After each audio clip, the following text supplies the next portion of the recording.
Hello, friends. I hope you guys are all having a fantastic day wherever you are tuning in from. Welcome back or welcome to Willow Creek Homestead. My name is Kenzie, and in today's video, we are finally going to be doing a full June garden tour. I so badly wanted to get you guys one of these videos out in May, but we just had so much stuff going on, and I actually didn't end up finishing my planting until just a couple weeks ago, but better late than never. So let's not waste any more time. I'm going to get you guys flipped around and let's go through this entire garden together so I can show you guys all of the cool things that are happening. So for those of you that are new, this is my brand new 40 by 60 in-ground garden. There are 18 3 by 16 rows, and we will call this row number 1. So basically right as soon as you walk through the gate, this is the first row that you see. My husband and I had some leftover gravel that we just put right here, and eventually all of the walkways will have weed fabric and gravel laid down along with weed fabric on these rows. I just didn't get to it this year. So right here is all of my snapdragons. Now, some of these I saved seeds from last year. So like the yellow variety and the pink and orange variety were all seeds that I saved last year. And then I also did some, I believe they're called peach blossom and white snowflake varieties from M.I. Gardener this year. And I absolutely love the all white snapdragons, you guys. These are so incredibly pretty. I actually thought that I was a little bit late planting these because I planted them out a lot later than what they should have been. If you are not familiar with snapdragons are actually a very cold tolerant flower. So I was assuming that I missed my window, but actually these have all taken off really, really well. And they are absolutely beautiful to look at right as soon as I come in my garden. And we still have many, many in here that have yet to bloom. And I believe there are some other colors in this mix of things that we have not been able to see yet. I know for sure there are more of these red and yellow and orange ones. Look at these, you guys. Aren't they absolutely beautiful? So it'll be fun to see what other colors we get. And then on the other side of row number 1 are a bunch of onions. Now I did sets and I did seeds. So these are onion sets that I purchased from a local greenhouse. I'm not entirely sure on the variety, but this is my first year growing onions kind of successfully so far. They have all started to bulb up really, really nicely. So I'm hoping we get a very good onion harvest this year. And then I have a ton more planted over there as well. And then there are just some of these little salvia flowers planted on the end. I think these are more of like a partial shade flower, but I did have some extras, so I just decided to throw them in and see what happens. So, and then along this entire back trellis is a bunch of watermelons. So I have some Haogan watermelons and Charantis melons, along with some Sugar Baby and Crimson Sweet watermelons. I believe I planted probably like 6 along this trellis. It's probably too many, but my chickens and animals will enjoy it along with us. Then moving on to row number 2, this entire front is filled with Utah tall celery. This variety is from M.I. Gardener, and this has just absolutely taken off and done so incredibly well for me. I was a little bit worried that my soil for the beginning of this gardening endeavor, because this is my first year doing the in-ground, was going to lack a lot of nutrients. It just takes a long time to build up soil, but so far so good. All of my like leafy greens and things have just taken off and exploded, and it's absolutely beautiful to see. So we are going to get an amazing celery harvest this year. And then I have just some extra little tomatoes here. I believe both of these are a yellow variety of tomato. And then the rest of this backside is all cucumbers. And these are Boston pickling cucumbers and SMR cucumber, I believe, from M.I. Gardener. There's pickling and then fresh eating as well. And then moving on to row number 3, we have kind of a smorgasbord of a ton of different things. These are all cherry tomatoes. So the cherry tomatoes that I planted this year are Super Sweet 100 and Sun Gold. I absolutely love both of those varieties. They are the only cherry tomatoes that I ever plant. And then in the front of those, we have some purple plum celery.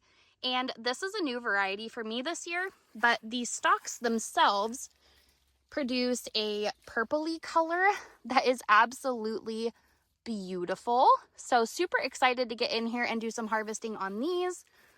And then I also have some mammoth basil just kind of planted in and around all of these things.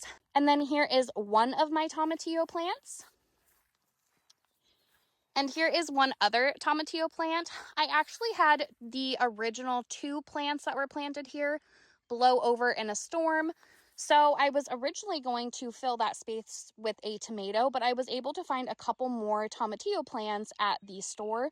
So here are 2 of them, and then we have a couple more over there. I have come out and harvested my heart out with all of this dill. We have absolutely gobs of it, and this is all actually starting to go to flower, and dill is really, really easy to save seeds from. So I am just going to leave all of this in to produce seeds for us for next year. And then some of like the tender bits down below we can still harvest from for fresh. And then here is some bronze leaf fennel. Now, if you did not know, fennel will produce a bulb down at the bottom, which is what a lot of people usually eat, but all of the upper is also edible, like all of this frilly leaf on top. So I have been coming out and harvesting all of this and dehydrating it as well. And then again, we just have some extra pickling cucumbers. My family and I really enjoy pickling cucumbers, so I planted a lot of them this year. And then beside all of our fennel in the front, just to kind of fill up this space, I have some tricolored pansies,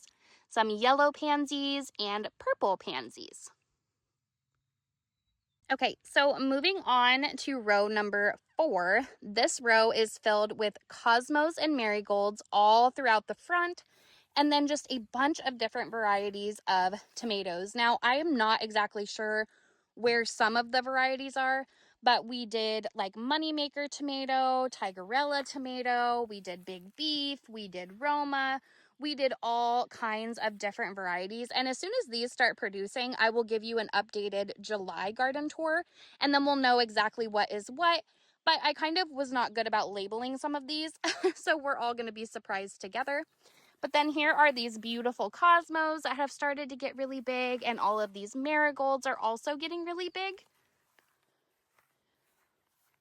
And here is one that has started to bloom. This is a pink variety of some kind, and it is absolutely beautiful. I do know what kind of tomato these are because they're Roma varieties, and a lot of the times the Roma varieties will curl their leaves. I've noticed they're just way, way more prone to it. But this is a striped Roma variety that is new for me this year. So super, super excited to see what these look like as they come in. And then row number 5 is hands down my favorite row. So again, all in the back is tomatoes, but then all through the front is a variety of different kinds of flowers. So we have some purple super petunias. Now these get very, very big. And then we also have these like white gray petunias. These are considered a trailing petunia, and I absolutely love this color. I also have a purple green petunia, and then some dark violet petunias. Here are some vincas. These are really, really pretty to look at after they finish growing out. And then this here is new for me this year. So this is called an osteopermium, I believe is how you pronounce that. And the flower is blue ice. So these are going to be super, super pretty. And then if you did not know, you can put coleus out in your garden. So these are all just different types of coleus. And then kind of the plan is that whenever these tomatoes get really, really big, they will start to shade all of these out because coleus requires like partial sun. A lot of the times people will plant them in a pot with other plants and things. Some of them are going to seed, and that's totally fine. I just put them in here for more like, you know, just something really, really cool to look at.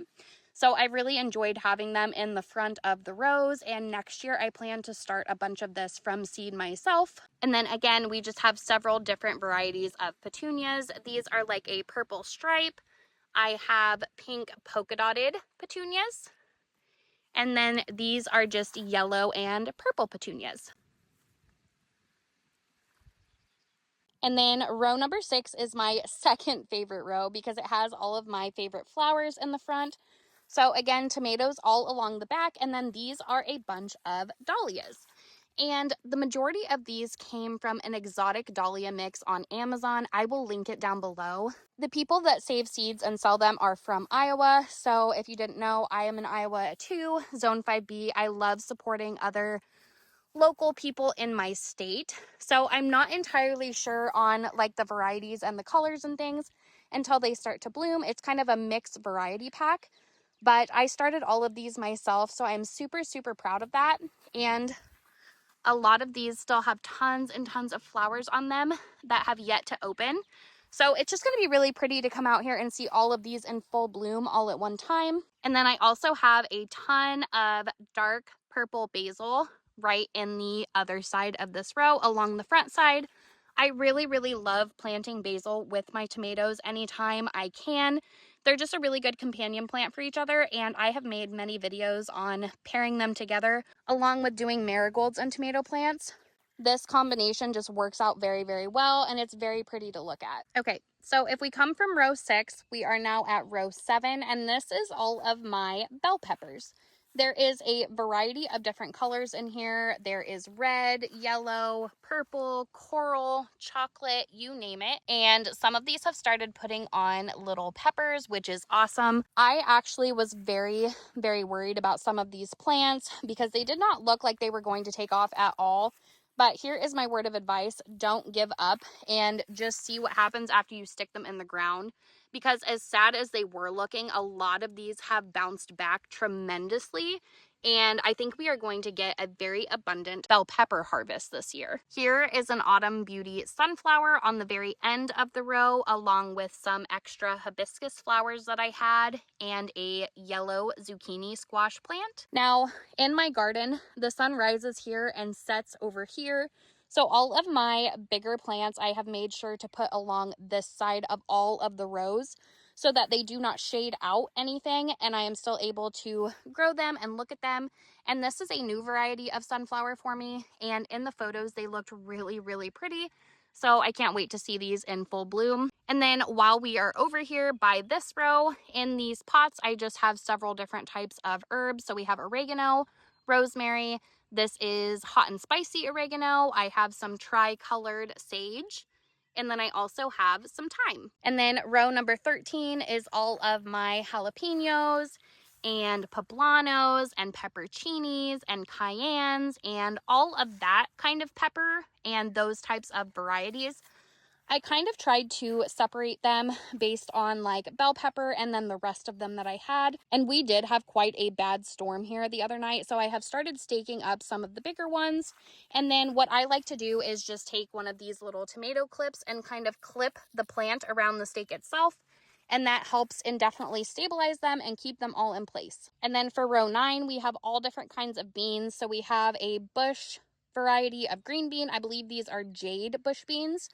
Then we have black beans, and then we have a bush variety of pinto beans that I saved from last year's garden. And then row 10 is kind of just a smorgasbord of a bunch of different things. So the squash plants on the back are gourds and just some miniature pumpkins. I think this is Baby Boo and Weeby Little. I also had some extra straw flowers, some extra hibiscus, and then these are impatiens. And sorry that there's grass everywhere, you guys. We just got done weed eating. But if I don't show you all of this stuff now, the weeds are just going to take it back over. Then we also have some calendula and zinnia flowers right here in the front and some ground cherries in the back. These are actually something that you guys recommended that I plant, so I'm excited to see what they taste like. Many of you have said a cross between a cherry tomato and a cherry, and some of these are starting to put on little fruits. I started way too many spaghetti squash and zucchini. I know I did, but that's okay.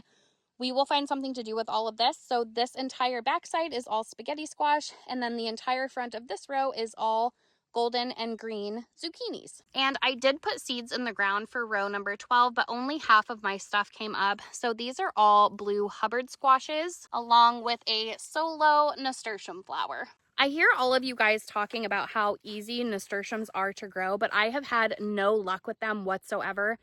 Out of probably the 50 seeds that I've started, only one has popped up. So if you guys have any tips or tricks on nasturtiums, even though those tend to be really easy, I would love to hear it because I love those flowers. I just have had no luck in getting them to germinate and take off at all. So coming from row number 12, if we come over here, we are in row number 13, and this is half potatoes. So there's Yukon Golds and I think a red russet type of variety in here, and these have taken off really, really good. And then the end of this row is all a bunch of flowers. So we have calendula, I believe, and some more cosmos and some 4 o'clock flowers. And we have another huge chocolate cherry sunflower that has started to put on a flower. So that is really, really cool. I actually haven't been here in a couple days, so I'm getting to see a whole bunch of new stuff with you as well. Some of this stuff has just honestly blown my mind. So in here, this is row number, what are we on? 14. So half of this row is all of my carrots. There are Danvers 26 and little finger carrots in here.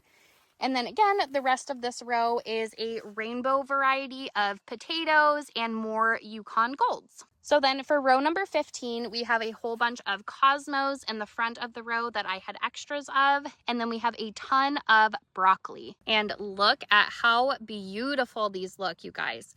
These are Desico and Calabrese broccoli. The Calabrese broccoli, which is right here, forms a big head of broccoli. And then the Desico broccolis, which I've harvested the majority of them, they put off little shoots of broccoli. And typically that's what you would find like in your restaurants and things, are just the little shoots. Oh, here is one right here. Just a smaller little shoot of broccoli as opposed to like a huge head. And oftentimes they will shoot out multiple ones so you can harvest multiple different times instead of just the head at one time. And then on the other side of the broccoli, these are just some extra cabbages. These are called extreme cabbages that I got from a greenhouse. And then all around these cabbages is just some extra zucchini. So again, the green and yellow. And I know I planted way too much of it. I'm going to have to get super creative on how to use all of this. So then for row number 16, these are all of my onions. And these are absolutely huge, you guys. Like I said, I have never had such good success. So even if these only get this big, I will still be incredibly, incredibly happy. We have Walla Walla, Ruby Red, Patterson, and Red Wing. So we have some heirloom varieties in here along with some hybrid varieties. And so far in comparing like all 4 of them, both of them have grown really, really well. The only thing to note is that the Patterson and Red Wing varieties are a long-term storage variety. And then the Walla Walla and Ruby Red are a short-term storage variety. And then on the very end is my second planting of radishes. Some of these are ready to go. I think these are called German Giants from M.I. Gardener again. But basically, as soon as I harvest the radishes, I come out and I do another planting and just kind of keep succession planting so that I can have radishes all growing season long. In row 17, we have some baby kales that are starting to come up, along with some of these that are starting to get bigger. I did have some Napa cabbages right here, but I did go ahead and harvest those because they were in desperate need to be harvested. Here is one of my other Napa cabbages that has went to flower, but that is totally okay. We will just save these seeds for next year's cabbage growing. And then beside the Napa cabbage, these are all just more cabbages. And I can't remember, I think these are called Wakefield cabbage. They are a cone variety. And then these are called red acre cabbage. And I believe there's approximately 6 of them in there. And some of them have started to get really, really big. A rabbit did come through and decimate all of these before I got my fence completely finished. So these would be much farther along if the rabbit didn't eat them, but still happy they are growing and hopefully we get something out of them. And then beside these cabbages, I have 2 Brussels sprout plants that have started to put on Brussels sprouts. Now, my question is I've heard people say that you need to cut these leaves off while the Brussels sprouts are growing. Can you guys tell me if that is accurate and if I need to remove all of these leaves and stems? I'm noticing that they're not growing like as fast as I feel like they should be, but maybe they just take a while to grow. So if you guys could let me know on that, I would really, really appreciate it. And then over here, I have a bunch of parsley growing in by the Brussels sprouts, and it's worked out really good because it has helped to shade all of this out so that it doesn't bolt as quickly. And then this is the last and final row, and this is kind of all of my greens. So on the back, we have sugar snap peas and mammoth melting snow peas, I believe. But in the front of this entire row is all just a different variety of salad greens. So this is like a mixed bowl salad green. This is Frizzy Divine, I believe is how you pronounce that. And then I went ahead and planted some arugula in the back, and then a red lettuce variety in the front. And then here is just a slow bolt variety of lettuce. Slow bolt meaning that it will tolerate the heat just a little bit more before it goes to seed. Here is a bunch of spinach. I'm not entirely sure on the variety of this spinach. I know that these are mammoth spinaches from M.I. Gardner, and as you can see, they did go ahead and go to seed. We had a week where it was in the 90s here in Iowa, so that's why this bolted and these bolted, but that's totally okay. I am going to go ahead and just collect the seeds from this, and then I'll get it out of here and replant more during the fall and winter. And then I also have a ton of beautiful yellow chard that we have been coming out and harvesting from. Between the chard and the spinach and the lettuce, we have had our entire heart's desire of salads and fresh greens all throughout the past couple weeks. And then lastly, back behind all of this chard, I have 2 more tomatillo plants that I did not know what to do with. And I figured that when it got so hot that it killed all of this off, they could kind of take over and utilize the trellis. But that wraps up the full June garden tour. I still think that there's some things that I could be out here planting. I don't know. This year's garden theme is do what you can and be happy with what you get. And honestly, you guys, for it being the first year of me doing this garden, I am blown away by everything that is growing and all of the abundance that has already come out of here. A lot of the times whenever you start a new garden, especially an in-ground garden, it just takes years to build up the soil. And I knew that going into this, but this has completely blown my expectations out of the water. I have learned so much already, and I am grateful for the knowledge. If you guys have any additional information that you would like to share with me, any tips or tricks that you think might be helpful with anything in here that I have listed, please, as always, drop it below. I love hearing your guys' feedback, and I love hearing all of your guys' support and what you're growing and what your garden is doing during this time of year. But I am gonna go inside and soak up some AC. It is 85 degrees outside right now, and it's like 5 o'clock at night. I did not anticipate it to be this hot. But thank you guys so much for watching. Thank you guys so much for hanging out with me. I hope you guys have a fantastic rest of your week, and I will see you in next week's video. Bye, friends.